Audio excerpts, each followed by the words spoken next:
Halo semuanya, apa kabar? Semoga teman-teman sehat semuanya ya. Kali ini kita akan membahas tentang sistem analog dan digital. Pertama-tama saya perkenalkan diri dulu ya. Nama saya Ginosko Nathanael Elim. Saya dari kelas IFB1K dengan NIM 2111110. Pada kali ini kita akan belajar mengenal sistem analog dan digital. Apa saja perbedaannya dan contoh benda yang menggunakan sistem analog dan digital. Oke, yang pertama kita mau cari tahu dulu apa itu sistem analog. Sistem analog adalah suatu bentuk dari komunikasi elektronik yang merupakan proses pengiriman informasi pada gelombang elektromagnetik dan bersifat variabel dan berkelanjutan atau disebut juga dengan sinyal analog. Jadi dia menggunakan gelombang ya. Nah, misalnya contohnya di sini sinyal gambar pada televisi atau suara pada radio. Jadi ketika seseorang berkomunikasi dengan menggunakan telepon, maka suara yang dikirimkan melalui jaringan telepon tersebut dilewatkan melalui gelombang. Dan kemudian ketika gelombang ini diterima, maka gelombang ini diterjemahkan lagi ke dalam bentuk suara sehingga si penerima dapat mendengarkan apa yang disampaikan oleh pembicara lain dari komunikasi tersebut.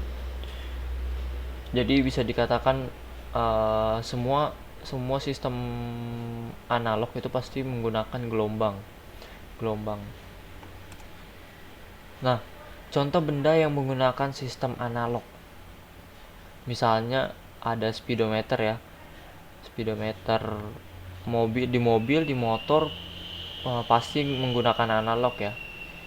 Kemudian juga kalau teman-teman pernah lihat termometer oven ini bentuknya seperti ini juga masih menggunakan sistem analog. Kemudian ada kompas, kemudian juga ada multimeter.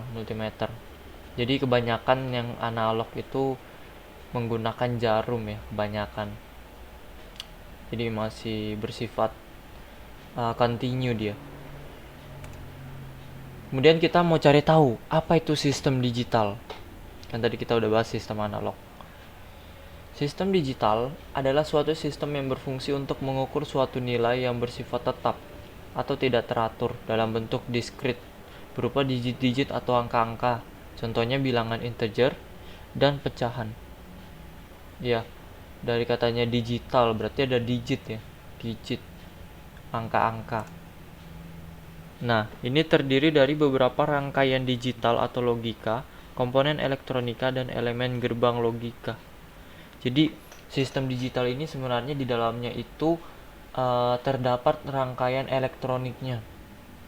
Dan di situ ya dioperasikan seperti logika ya, ada gerbang logika, ada logikanya. Jadi mereka berkomunikasi secara elektronik.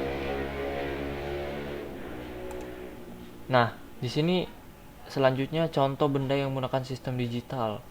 Ini ya speedometer digital ya. Kan tadi ada speedometer yang analog, kalau ini yang digital.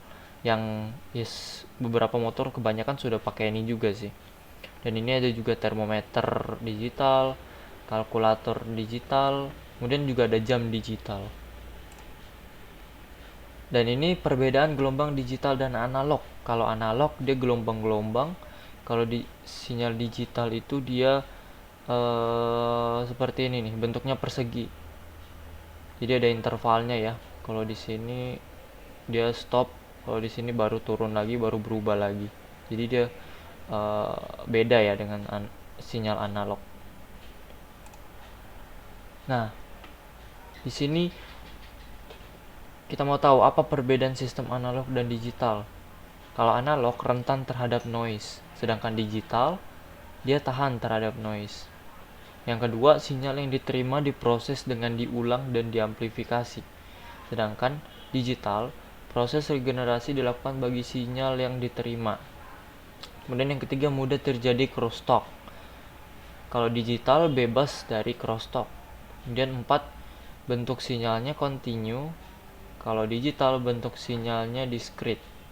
Yang kelima, kualitas sinyal diukur dalam satuan SN atau signal to noise ratio, sedangkan yang digital kualitas sinyal diukur dalam bare bit error rate. Jadi sebenarnya masing-masing sistem analog digital itu punya kelebihan dan kelemahannya masing-masing. Tergantung peralatannya lebih bagus dipakai sistem yang mana. Kalau analog ya analog, kalau digital ya pakai digital. Jadi kira-kira seperti itu. Oke teman-teman, sampai di sini dulu. Sampai jumpa di video selanjutnya.